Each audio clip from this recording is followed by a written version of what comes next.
All right, welcome to another edition of the Big Blue Report featuring that guy, the two-time Super Bowl champion, Giants legend, and former defensive captain of Big Blue, Jonathan Casillas. Ryan Darlington, the professor, with us, and I'm Randy Zellea from Backsportspage.com. And gentlemen, it is Thursday night as we record this. Monday Night Football, the Giants host the Seattle Seahawks. We are 1-2, and we have some injuries that we're keeping an eye on. But JC, let's react a little bit to what happened last Thursday night, a week ago from today, against the San Francisco 49ers. I think you were the closest because you said about getting 14 points on the board. They got, I believe, 12 was 12. The number. 12 was the number. JC, what happened here? Like, my biggest goal for them was to be competitive and in it. That's what we were all hoping for. They were blowing out every statistical category you can think of. What happened here? Man, you saw, and I think Dallas Cowboys proved that in week one, that there's just levels, and the Giants aren't on the level of the elite teams, which San Francisco 49ers clearly are on. Brock Purdy hasn't lost the game as a starter, fellas. Like, he carried over from last year. The one game he lost, he got hurt. He got his elbow. He had to get surgery on his elbow, and he still played like a G. He still tried to come back and play like a G. They got this San Francisco 49ers team, they're loaded, bro. They got the best left tackle, the best running back, the best tight end, the best middle linebacker, the best pass rusher, and, of course, top three, all of those guys, of course. But, bro, they're loaded at every position. They're really good on defense. They're coached very well. Shanahan, he's a winner. His dad was a winner. And Brock Purdy, he doesn't have to be extraordinary because he has extraordinary playmakers that he gets the ball to. Deebo Samuel looked like Deebo Samuel of the old, of him playing running back, wide receiver, any position that he wanted, and he did whatever he wanted to the New York Giants. And I think that was for a couple of reasons. I think, number one, we all saw the missed tackles, the plethora of missed tackles that they had on third downs, third and 12, third and 15. So many different times the Giants were piss poor on third down, especially when it was advantageous for the defense in those longer down and distances. And then offensively, they didn't run the ball at all. They ran the ball 11 times, and they actually had a little bit of success scoring that rushing touchdown with Matt Breida. And the Daniel Jones run game really wasn't there. And the left side of the line, of course, is hurt. Bredesen was out, and Andrew Thomas is out. Saquon Barkley's out. So arguably your two best offensive players are down. But at the same time, what's the philosophy of the New York Giants? What's the philosophy of a team that, always ran the ball and had the play action game off the run? You take that away when you don't even try. You take that totally away. So I think the game plan offensively got away from them, and that's why you saw such a difference in the score, right? And then at the end, the guys couldn't tackle.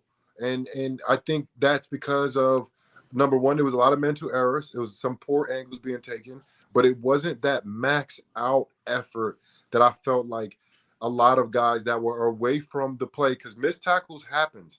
But when there's two guys at the point of attack instead of one, the likeliness of them both missing the tackle goes down drastically, right? It's not as close as, because at the end of the day, these running backs, these receivers, Deebo Samuel he'll make anybody miss. Yep. But when it's 2-3 guys, when there's guys ripping off of tackles, backside, running people down, like the Giants really didn't have people that were really anxious to get to the ball that wasn't involved in the play. And they basically let a lot of one-on-one tackles happen.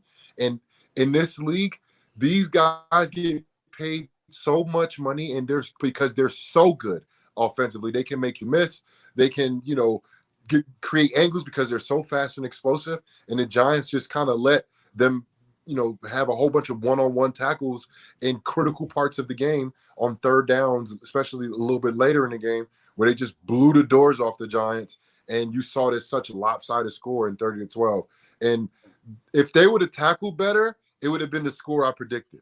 It would have been around 23-12, because they would have still got to that last, one of those last touchdowns.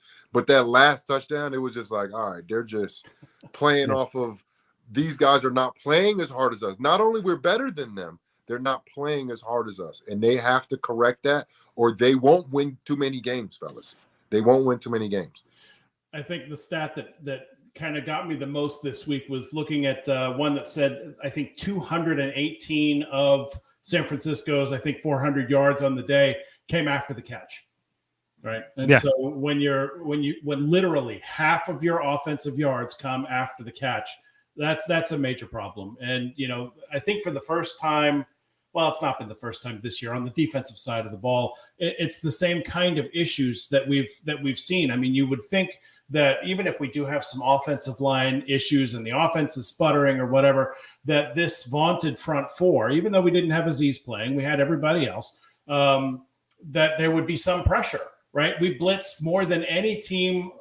I think I saw this almost ever. We blitzed 60-something% of the time, and that's unheard of. And we got nowhere. We got nowhere with it. And, we keep hearing in the locker room, well, we just got to do better. We just got to do better. We just got to make plays. And yeah, that's true. But I mean, there seems to be, I think one of the things that makes me most concerned is that I don't see the same kind of fire as I did last year. I don't see the same kind of commitment. I don't see the same kind of let's play for each other and exceed expectations, because we're all in this together and we're going to make it work as a group. And not only that too, but guys, I'll be 100% honest with you, from what we were seeing, I felt it was like a blueprint on how to get Daniel to stop running. And they made it very difficult for Daniel to run. I don't know that they made it difficult for Daniel to run. I think Daniel had the stops put on it. I mean, 2 rushes for 5 yards. That's not Daniel Jones kind of numbers. And even when he was rolling out, you saw him looking down the field rather than tucking the ball and running. And I'm sure maybe part of that was to try and protect him, right? Knowing that it's, Bosa and them boys that are going to be after him. But at the end of the day, you took apart a major part of your offense by making us one-dimensional, making us rely on a passing game that we didn't have time for. Yeah, no, and the other thing too, by the way, Deebo Samuel was so involved with absolutely everything in that game. He actually went over to the cheerleaders and actually started cheerleading with them as well. He was sitting there doing the dance with them. Like, that's how much free time he had. I guess I would too. I mean, let's be honest. San Francisco, Yeah, whatever works for you, my friend. Whatever works. Listen, I'll be 100% honest with you too. I listening to the media sessions both after the game and listening to Dable on Friday and some of the players as well. They're questioning the tackling, and what else are they going to say? I think one of the questions was asked to Dable and Xavier McKinney. Both gave the same answer. How are you going to improve the tackling? And they just said, we're going to tackle better. Like, what else are they going to say? They have, you have to do a better job. But right now, you are now entering the danger zone of which we were discussing. We knew those first 2 out of those 3 games were going to be very difficult with the Cowboys and the San Francisco 49ers. But that also makes the Seattle game a must-win game. And now, because what's coming right after that, you have the 2 tough AFC opponents in the Miami Dolphins, who all of a sudden dropped 70 points with Tua throwing no-look passes to his guys. And then you have the Buffalo Bills, which looks like they've right the ship after the opening game against the Jets. They've won their last 2 as well. So now things are not getting easier for the Giants. Oh, and by the way, did we mention they have a division game against the Commanders after that? And the Commanders are looking like they're playing well. So they got to right the ship, and they have to right the ship quick. We all said the same thing. They have a better overall team with better players than they did last year. They have a more difficult schedule, and getting all those pieces to come up to that level that they played last year. They say the first 3 games can set the tone for the season. Well, they started 3-0 last year with a great, exciting win against Tennessee to open the season. And then they had 2 games against teams that ended up being under 500 in Carolina and Chicago. Yeah. Much different this year. So it's a different tone that has to be set. And now that tone is being called desperation going into a Seattle game. Yeah, and it's early. We said they were in desperation with that Arizona game a couple weeks ago, right? Yeah. They ended up pulling that one out. But we understood how kind of front-loaded and back-loaded this schedule was, and the Giants, I think they're sitting okay right now, given that they lost to the 2 teams that everybody thought they were going to lose to, the one elite team in the San Francisco 49ers and the ever so talented Dallas Cowboys team got them week 1 when they were fully healthy. Now they're They're not. They're a shell of what they look like week one because of injuries, and that happened really quick. So look, the Giants, they have to be able to win the games that they can win, that they have a possibility of winning, and that is Monday Night Football against Seattle. I think Seattle is a very tough team. I think they play in a tough division against San Fran, and the Rams are, they can score some points as well. But look, Geno Smith is playing some good football right now. And the Giants gotta put some pressure on them, and that's where the Giants are hurting on defense. They're not putting pressure on quarterbacks. Yeah. They're not getting off the field on third downs, and they're not creating takeaways. Right? That's what you need to do when you want to pull an upset off. When you want to beat a team that you're not supposed to beat. Right? Yep. And the Giants are favored at home against Seattle, which is okay. Okay, cool, but they got to prove it. They got to prove it. There's a reason why they had so many primetime games in the first half of the season, right? They got to prove that. As of right now, they're showing they're not on that top tier, and they have the roster, I think, to do it. But the offensive line must get healthy, and the defensive line need to play like we know they can play. Yeah. Because we've seen it before. We're not asking them to do anything we haven't seen. We want to see Dexter Lawrence be dominant, not disruptive. He's disruptive. But you were disruptive years ago when you first came in the league. You were dominant the last couple of years. And we need to see that. That's what the Giants need to see. And that will help these young corners out, who I expect to make a lot of mistakes because they're rookies. Yeah. But the other guys, the Kayvon Thibodeau's, Aziz, get your ass healthy, bro. Let's go. He's the most productive player we got on the entire defense. Right. Yeah. And he's played probably the least about the Giants need to get healthy, and they need their ball players to play ball. Yeah, and Dexter Lawrence needs to play like a guy who just got that big extension. That's the guy. That's the guy who just play like you played like last year, bro. Play like we know you're in the prime. Yeah, you're in your prime. Yeah. Just 0 turnovers and 2 sacks in 3 games is not going to get it done. If you'd have told me any amount of time ago that we would be in a Wink Martindale defense and 3 games in, we have 0 turnovers and 2 sacks, I'd have told you were crazy. I mean, that just seems, it's to quote a great movie, inconceivable, right? That we would be in a situation where we've got the guys that we have, and they're putting up goose eggs. I never thought I would host a football show and get a Princess Bride reference. I just want to go on record and say that. I wasn't expecting that. Thank you for that. Look, the other part of this too is, I can't think that Julian Love was that big of a part of the defense where you lose him and the whole thing falls apart. No, I have a hard time believing that. So, go ahead. I'm sorry. The problem is that there's no cohesion and the playmakers aren't making plays. Right? When playmakers make plays and they do what we know that they can do, the team comes together, right? Positivity is what brings a team together. Sometimes negativity can do it if you're all in a foxhole together and you got to kind of, bow up a little bit and be there for each other. Half of Arizona. The second half of Arizona. But listen, that happened. We've played 1 good half of football in 3 games, right? I mean, if you think about it. And so that clearly wasn't enough to galvanize the unit to the point where they were going to do what they were supposed to do. So, I mean, Dexter, we know he can, to your point, JC, we know he can be dominant.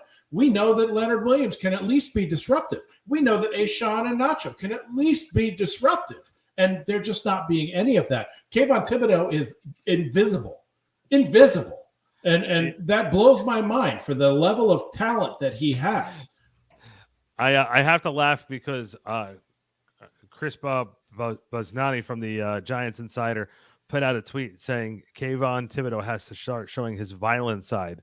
And I responded to the tweet saying, I think violence the wrong word to use. And he's like, no. He's like, I don't mean like to go out there and be like violent. I said, I know. But aggressive. Yeah, aggressive. Like the thing is though, Kayvon, again, I'm sorry that we feel like we're repeating about the same conversation we've had over the last 2 weeks about him, but it has to be the want. It has to be the one and show that he has to start playing like a top 10 draft pick. Mm-hmm. Because top 10 players are supposed to be dominant in what they do. And sometimes they have to grow into that when they go from college to the NFL. But we've seen little signs of it here and there. but it has to be consistent. Yeah. And it's so not you showing can say any this, consistency. you can say the same thing about Evan Neal on the right side, right? Yeah. I mean, high pedigree, high draft pick, and he's just struggling. And granted, look, Andrew Thomas struggled his rookie year as well, but he started to get his shit together in year 2. And I'm just not seeing Evan Neal start getting his shit together to the point where people are starting to talk about, well, do you move him inside? Do you move him to a guard position and let Azudu be right tackle, right? I mean, and it's funny. I never thought I would consider myself somebody who would think about that, but maybe it's not something we need to think about doing. Give me your impressions. I think it's a little too early to be making moves along the defensive line or offensive line. I think you need to see him out there against Seattle and possibly the next few weeks. And then if he doesn't improve, then I think you go ahead and try to move him inside because he is a big man. And, guards are a lot heavier sometimes and a lot top heavy. I think he's a little top heavy.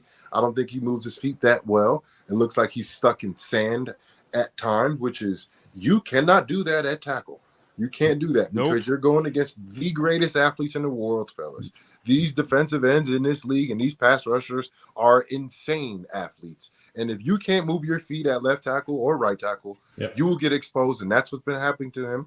And you could only do so much to protect a guy like that. Yeah. Because that changes your offense. Yeah. Right. And we've been in jumbo packages way too often, right? We put the bigs out there, and that limits the number of receivers that you can get. So when you put the bigs out, you've got fewer receivers, and you abandon the run. What are you left with? No, it's true. And look, I like Evan. He's a nice kid.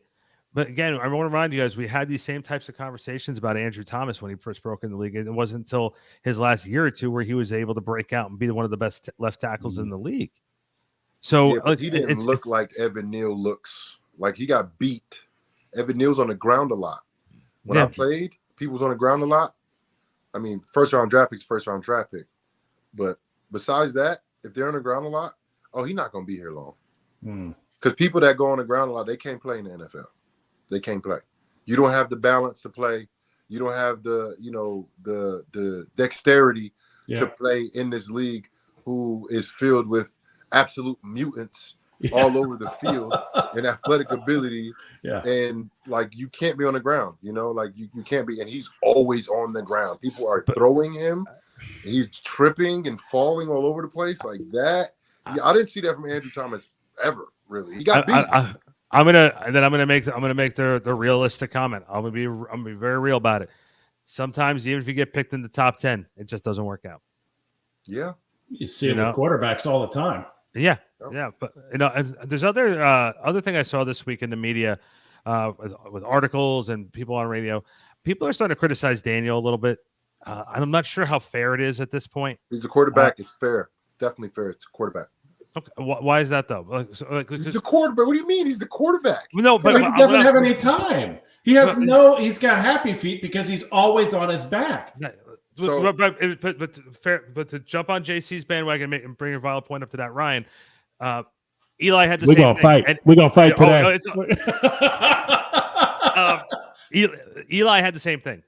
Eli's last 4 or 5 years, he had the same thing. But what I'm saying is, people like Dave Brown, again, I don't know why anyone's going to listen to Dave Brown. The guy, he was the quarterback who took over for Phil Simms. We saw how well that, but he's sitting there saying he doesn't see it from Daniel. A lot of other people are sort of criticizing Daniel's play. Again, obviously, when you're playing, when you're 1-2 and you've been playing the way like you have been, JC's right. I'm just trying to figure out if some of this criticism is warranted at this point. Yes, because he's a quarterback. They just made him the franchise quarterback. He's one of the highest paid players in the entire NFL, and he's not playing like it. And, of course, they have a whole bunch of struggles along the offensive line that's a direct correlation to his performance. Not taking anything away from him. But I'm talking about him specifically. His ball placement is not as good as it was last year. And you can see that from a little bit high with Waller, who has the great catch radius, right? A little bit off behind guys, a little bit low, a little bit right. You're seeing that, and it's not enabling the yak after the catch. And Paris Campbell, I watched him do this in preseason. Daniel Jones threw him a ball kind of on his hip. Paris Campbell looked like he was going to run for a touchdown. It was on that drive where they drove the ball way down the field. But he spun around the opposite way and had like a 2-yard gain. That was supposed to be 8 yards. Bro, that little bit of stuff is stopping and stifling this offense that doesn't have time to throw the ball downfield. You have to rely on the dink and the dunks, the Darren Wallers over the middle, right? The Paris Campbell shake routes against linebackers, right? These are plays that are happening. Bro, Paris Campbell got like 7 or 8 catches on a year for like 30 yards. Yeah, right. 4 yards a catch. You know, which is, okay, cool. You throw the ball to him 5 yards down the field, but the receiver and also the quarterback the ball have to be in the right place to enable the yak yardage, and it's just non-existent. And we know they can't go downfield. They did against Arizona Cardinals. They just popped that thing off in the second half, and you saw what can happen. But if you can't get to that, you have to rely on very accurate ball placement, which I saw Daniel Jones do last year. He was very accurate between the hashes. He was throwing to Richie James, guys. You know what I'm saying? Richie James had some yak. You remember Richie James? For sure. He was catching that ball and running after he caught the ball. How many receivers for this Giants during the season has caught the ball and broke a tackle or had yak yardage? It's only been like 2 or 3 times in 3 games, guys. Yeah. And barely anything in the first game. Yeah. For me personally, Daniel Jones, and I think he is this guy. How could I make this team better right now? Even though my O-line is half, I don't have my guy to hand the ball off to. How do I make this team better? That is the way he does it. Because if you don't have time to throw the ball downfield, that is not on Daniel Jones. Right. But when you have time to get those quick passes out, Daniel Jones has something to do with the yak that's created off of those short dump offs that are considered runs, right? Sometimes, right? The Rams throw the ball 60 times a game, but he's throwing those accurate little passes to the running back. Bro, Seattle does it. They roll out a lot, and Fant and those tight ends, they sit right around the line of scrimmage, and Geno doesn't force it downfield. He throws it right to him, and he leads them. And they catch the ball in traffic, and they get like 6 or 7 yards. That's what you're not seeing from the Giants this year. So personally, for Daniel Jones, if he can improve with that, yes, the O-line is a little effed up right now, right? Yes, the situation is not right. Who he's handing the ball off to, given that you had a top 5 guy, now you're handing off to Matt Breida. I love Matt Breida against Matt Breida, but he ain't Saquon, right? How do I improve as Daniel Jones? Better ball placement for these short, shallow routes and the intermediate routes to give my receivers chance to make plays. Yeah, and go ahead, Ryan. Well, I was just going to say, as a counterpoint, I'm 100% in agreement that the accuracy that we saw last year, the pinpoint accuracy that we saw last year is not what we're seeing so far this year. One thing that I will posit, and it's not necessarily an excuse, right? Because you're absolutely right. He is responsible for the throws that he makes, and they do have to be on time, and they have to be in the right place. I haven't seen him miss a lot of those, right? But I have seen him miss more than he has last year. And 2 of his 4 interceptions came off of balls that were placed properly, and they just bounced off of the guy's hands, right? I mean, at the end of the day, there's not much you can do about that. I'm also, for the first time in the past year and some, I'm wondering about the play calling, right? I mean, you've got, I talked about it before, where you've got the jumbo set, right? And so you're not really in a position, if you don't run the ball, right, you're not in a position to scare anybody with your arm, right? You're not in a position to send 2 receivers out and have the 4 defensive backs that are back there, right, be intimidated by that, right? We gave up on the run against San Francisco, right? And at the very least, even if it's not being successful, at the very least, you keep pounding it and pounding it and pounding it, so that's at some point, some element of the defense is going to say, okay, they're going to run the ball again and try and give you, try and cheat up a little bit, which gives you at least some space on the back end for Jalen Hyatt. I can't believe Jalen Hyatt didn't even have a target. Didn't have a target last game. And Randy, when did you ever see a great game from Daniel Jones that didn't involve him running the football? Yeah. Well, that's what I said. Happened, fellas. Yeah, it has not happened. So Why? Right. I look.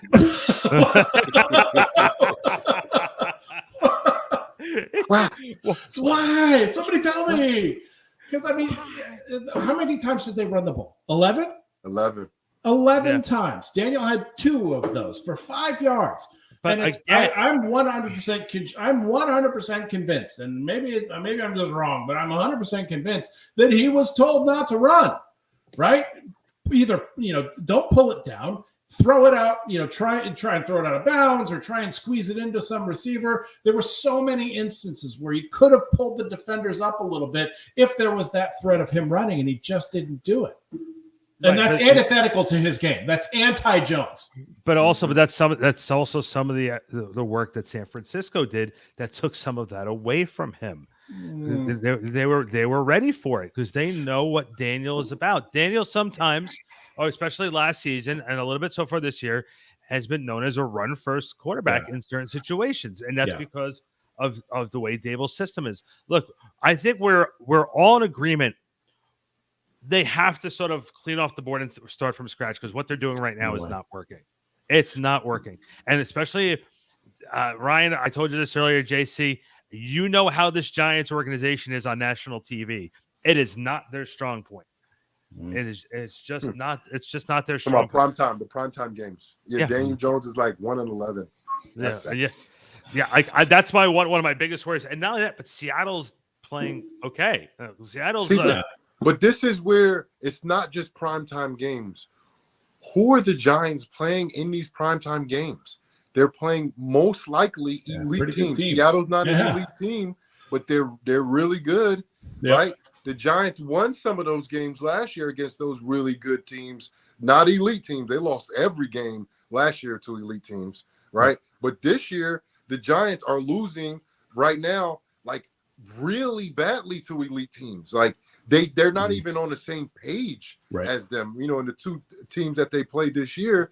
And, the half of the Arizona Cardinals, fellas, I was writing an obituary. I was like, what am I going to talk about after this game? What am I going to say to them? I can't be honest. I'm just going to be lying to all of the fans because my honest opinion is that these dudes suck. Yeah. It's bad. After 6 quarters, of course. Yeah. Then I saw what we thought they could have did for the last 2 quarters, and I was really happy. Ryan, what was the line? What was the line I gave? The 10 we were who we thought we were. Yeah, right. Wait, what? Yeah, they are who we thought they were. We are who they are. I mean, look, you said it, JC. We have to win winnable games, right? I mean, at the end of the day, we have to take every opportunity, and this Seattle game represents something major for this team. It represents an opportunity after quite a bit of rest, right? I mean, they've had a long time to kind of lick their wounds a little bit and right the ship in terms of, individual play and motivation and whatever else they need to do. But this is an opportunity for them to go out in prime time and make a statement that we're going to fight and we are going to win the games that we are able to win because our guys are going to make the plays that we expect them to make. Yeah.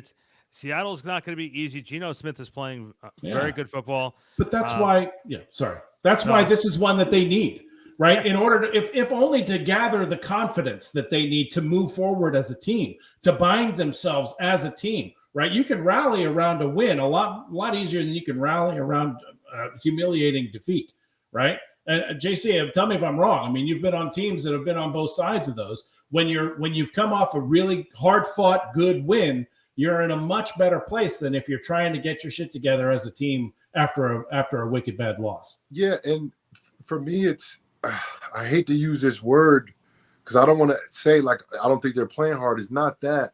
Is the effort. Like those missed tackles, man. That's not like technique. It's fundamental.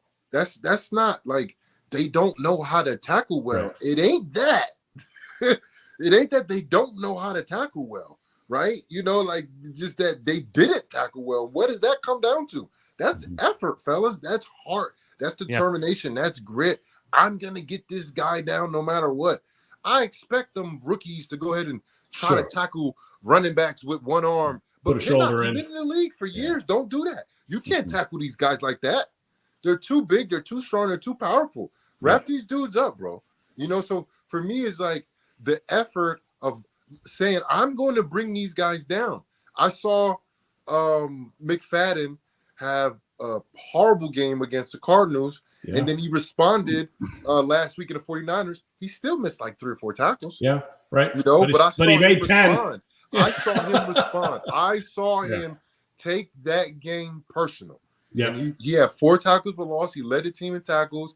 Like, he had a pretty good game. Still too many missed tackles for me.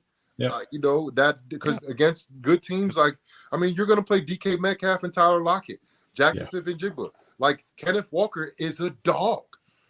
And he will make you miss. Yeah. He's going to make really good players look very silly on Monday night because he's good, just like Saquon. These guys, that's why I keep telling about, like, and I love when I talk to, like, the casuals and they talk about, oh, why you can't bring him down. You try to tackle this guy in space, you will never, you can never do it. Right. They're so talented. They're so fast. They're so explosive. They got a guy like me who's been tackling for years and years. They will make me look silly, you know, because they're so talented. And it's not just Kenneth Walker. It's not just Saquon. Charbonnet, whatever their backup running back is, he's a big, strong, powerful running back that can move as well, right? And you got it's effort, bro. This heart that goes into tackling these guys. Yes, I know he can break my tackle. I don't care. I'm gonna hit him as hard as I possibly can, grab a leg or whatever I can, and gator roll, whatever I gotta do to get this guy down. And I don't see that. I gotta do whatever I gotta do attitude for the Giants. It's interesting.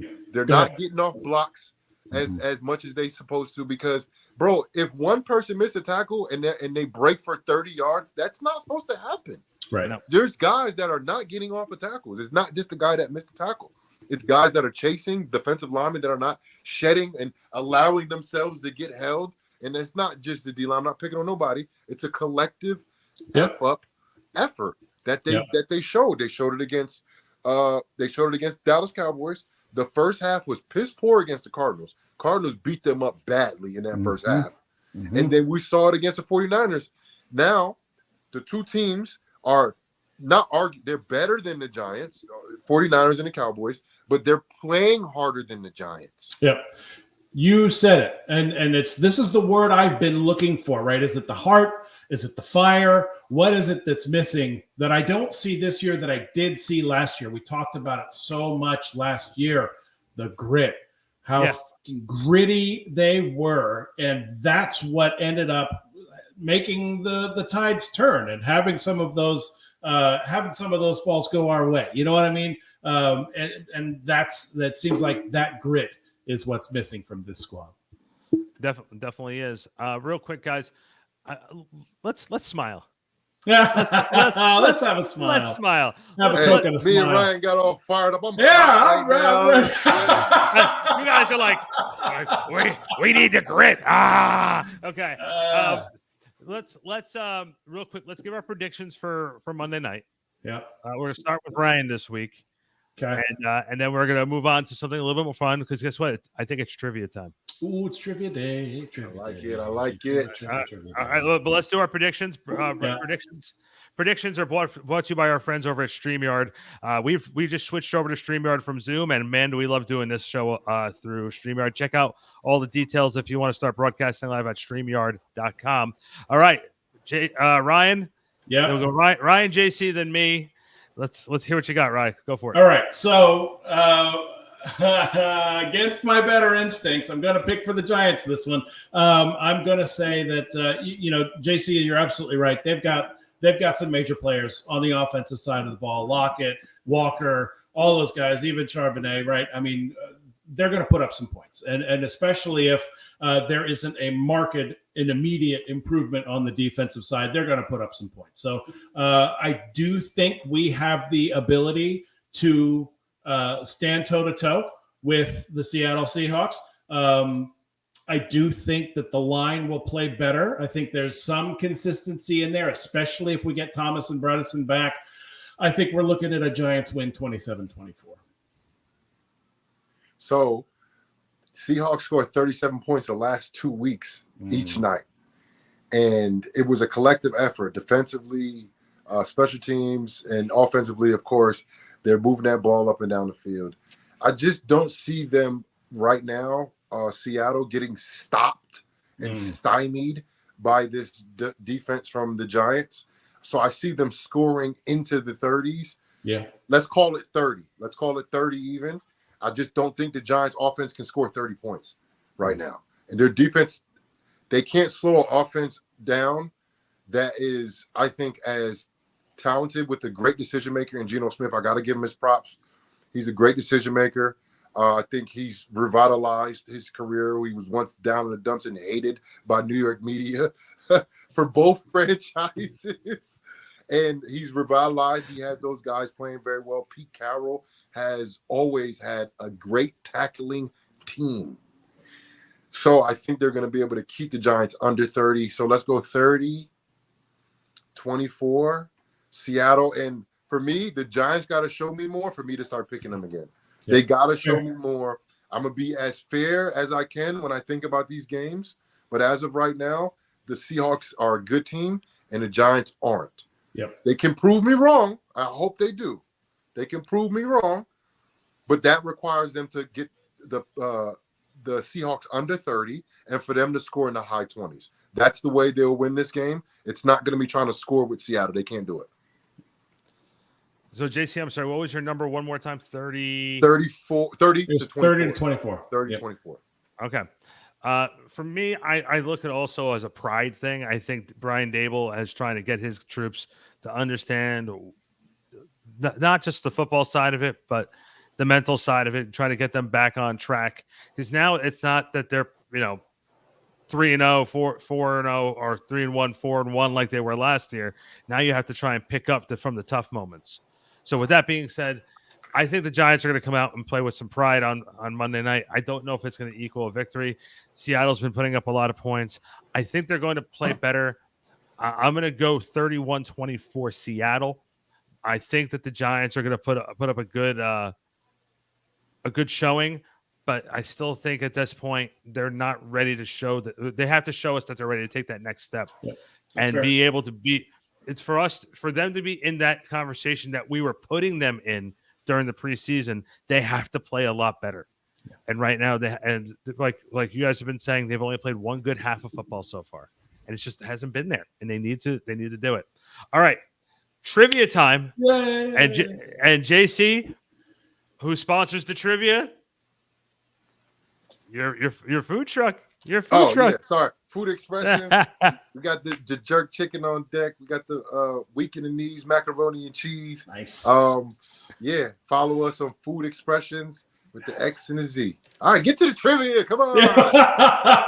Quit screwing around. All right. It's a Giants Seahawks question. Ooh. And it's a deep question. So here it is on the board. Here it comes. 3, 2, 1. Boom. And the Giants win in Seattle back in 2010. Eli Manning completed 21 of 32 passes for 290 yards, 3 touchdowns, and 0 interceptions. Who was the team's leading receiver in this game? So you're ready. I'm going to give you your choices because there's no way in holy hell you guys are going to know this off the top of your head. Is it A, Mario Manningham? B, Hakeem Nicks? C, Steve Smith? Or D, Kevin Boss? Ryan, your answer first. I'm picking names out of a hat here. I think it's going to be the man with the hands, Hakeem Nicks. Locking it in. Okay. JC, your answer. I'm going Steve Smith. Circle meets the square. Ryan Darlington gets the point this week. Boom. I gotta love awesome. Well, at least somebody got it because you've been getting us. You've been stumping us. You've been getting us the last few weeks, bro. I'm glad he got it. Like if you would have said Mario Manningham, then you would have said Steve Smith. I would have been like, come on, guys. Who was the quarterback in 2010? Who was the third string quarterback who had to come in? Hey, JC Lorenzen, hefty lefty. Hefty lefty, baby. The Pillsbury throw boy. How about it? JC, I had 2 questions for you from when you played with the Giants on 2 different games. The first one, I think we talked about the losing the 4 wide receivers game against the Chargers in 17. Correct me if I'm wrong. If we did discuss that. The other game I had a question for you, because I know you were on the field for it. Can you talk about the Josh Norman Odell game from what you saw? Because that was a pretty intense game against the Carolina Panthers. Bro, do you have any memories of that one? Yes, I do. We couldn't see, like, the TV copy was like, when I saw what they were really doing, I was like, yo, how did the refs allow this to happen? Bro, they were just fighting, of course, right? They were doing the fight, really fighting on the field, right? But then they were taking like very like malicious cheap shots at each other too, bro. Like, that's where I was like, all right, this is getting out of control. Both of the guys, right? Odell being, 17 years old at the time, the rock star of New York. Like, he for me, he was a young kid that was allowed to be emotional and not checked. No one checked his emotions. They just let it happen because he was so good, and he would respond. He would get all fired up and mad and crying probably, and he scored 70-yard touchdown, run all the way up the sideline with his hair out. Like, you was like, yo, let him be, right? But then it kind of blew up in his face, our faces, when stuff like that was happening. We should have stopped that early. I say we because I was a captain, even though, like, I'm watching on the big screen, you know what I'm saying? Like, while I'm playing, like, you know what I'm saying? Like, I'm sitting here trying to worry about stopping, you know what I'm saying, the quarterback and the running back, and they over there fighting. I'm like, yo, everybody like, yo, look at, they really out there like wilding on each other. And nobody stopped it. So it was chaotic, bro. Like, it was straight madness. It was chaotic. And then I watched each individual clip from the TV or social media, wherever I watched it at. And I'm like, yo, they were doing all of this during the game? That was insane. I've never seen anything like it. And the thing is, we're never going to see nothing like that ever again. No, there's nothing going to be like that ever again. It was they were fighting one-on-one the entire game. There's two things. One, I was in the box for that one. I was in the press box, and everyone was like, will they just throw both of these guys out of the game already? Can we just do that? Yeah. Mm-hmm. Like, but and then Odell got the last laugh. Odell got that touchdown and stepped over him at the end. Yeah. Well, we also felt, and that was a tough loss to the Panthers that game. Yep. I remember sitting there saying to a couple people, and I didn't want to be right, but I felt like that was the game where that was the ceiling of the fate of Tom Coughlin, because people were just like, Tom can't control him, and that was a big thing. Was the way the games were being lost that year, everything was like on the last possession. There was the Patriots game, the Panthers game, the Jets game. There was so many different games that season. That was a rough year because defensively we weren't good. Defensively we weren't good. Offensively, they actually were really good. Eli Manning, Jennings, Darkwa running the ball. Yeah. Like, the Giants did very well offensively, but defensively we stunk it up. We were not good defensively at all. And if I'm not mistaken, that was my first year there. That was Coughlin's last year. Coughlin finished with 3 6-10 seasons in a row. Wow. So, yes, that might have been the pin in the coffin because you can't keep losing in New York. You can't do it. You're not going to last long. Coughlin was on a hot seat when I was younger every year. Yep. Yeah. The year they won the Super Bowl, he was on the hot seat. The following year, he was on the hot seat. Like, New York, we don't have no patience for none of that. That's why. Good luck, Zach Wilson. Yeah. Good luck again for the third year, or the second year in a row as you're the guy now. Good luck. Good luck. And it's funny you said that. Doesn't that when you say that 3 6-10 seasons in a row, but even after Super Bowl wins, Coughlin was still in the hot seat. Doesn't that feel like Phil Jackson? When you look back at that, Phil Jackson's like, we just won the NBA championship. Do I still have a job? Right. See, that was a little different. That was more like one player was like, yeah, I want this coach out of here. Have it be the Black Mamba, right? But it was the players like Coughlin. Yeah. Like the players like, at least I did. I had nothing but respect for him, And for me, like I can adapt to anything. I feel like as long as you letting me compete, as long as you treating everybody fair. And that's the thing. He was just tough on guys, bro. He just held people accountable. But you're a professional athlete. You're getting paid millions of dollars for a reason. People want to, people in the 80,000 people are in the stands to watch us play. Bro, show up to work on time. Do your job, bro. Be accountable. And try to stay as healthy as you can. And if you get hurt, try to get back as fast as possible, given that you actually care about this game. Yep. You know what I'm saying? Like, and for me, I always feel like it's a collective effort. It's not just the head coach's job, it's the players included. And when people get fired and we have bad seasons, that's everybody's fault. Yep. We is greater than me, right? Mm-hmm. Yeah. And JC, before we take off, we obviously know what the Giants' schedule is and what's on the line this weekend. What time on Monday do you hit the airwaves with Lance Meadow? What time is kickoff? Let me see. If kickoff 8:15 start. 8:15. Yeah, 8:15. So 6:15 on WFAN we'll be on. And then if you're at the stadium, come pay us a visit. Give us a little shout out. Shout out Backsportspage. And yeah, man.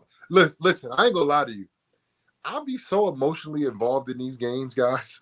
And I know y'all feel me too. But For sure. I'll be up there with Paul Tatino, and his ass be going crazy too. Oh no, Paul! I learned a long time ago. Don't talk to Paul on game days. Yeah. I see him in the lock. Because what it is? Do. Paul is so smart. Like, he knows a lot about the game. Like, when I say he knows a little bit more about the game for not being a player than I would ever give anybody credit. Like, he knows so much, bro. Like, I learned a lot from him. He tells me about things that, like, in terms of, not remember, but when Saquon got the deal after he was franchise tag, I was like, I thought he was franchise tag. Paul was like, oh no, there's a little loophole. I'm like, bro, how do you know that? He knows things like that. So for me, sit next to him, and I know what I'm looking at. He knows what he's looking at, and we just kind of bounce our perspective off each other. You know what I'm saying? And for me, I like sit with Paul. I don't really, no offense, Randy, but like I got comfortable with Paul. I was just gonna say, then you come and sit with a couple of chumps on down here. What'd you say, Ryan? You go straight from there to sitting with a couple of chumps down here. This is good stuff. I invite JC. I invite JC to sit in the front row with us because we're all sitting there, and he's like, "No, I'm gonna sit up here." Bro. But I'll tell you something about Paul. Funny story. In 2019, they drafted Daniel. And I remember camp started and everything. And I said to Paul, training camp, I said, so what do you think of Daniel? I said, it doesn't matter what we think of him. He's going to be starting by minimum of week 5. And I said, really? He says, unless Eli comes out and sets the world on fire. Lights it up. Daniel's going to start by week 5. Mm-hmm. And he was starting by week 3. Yeah. So Paul knows, man. Yeah. Paul knows, man. Shout out to him. He's great. And by the way, and shout out to JC and the crew there with Brandon London and Madeline Burke. They're a very, very good crew, and they're the best at what they do. I can't, Madeline is so smart, and Brandon is such a great personality inside the stadium. Brandon said he'll come on our show and hang out with us one time. Let's do that. I definitely love to have him. All right, guys, that's it. We're out. We're out. We did a great job this week. Check out the show every week on all your podcast platforms. Yeah, we're done. Say it one more time. Yeah, say it one more time. Hey, are we done? We're done. We're done. Hey, we're done. We're done. For Ryan Darlington, Jonathan Casillas, I'm Randy Zellea. We'll see you next week right here on the Big Blue Report featuring that guy, Jonathan Casillas. See you next time.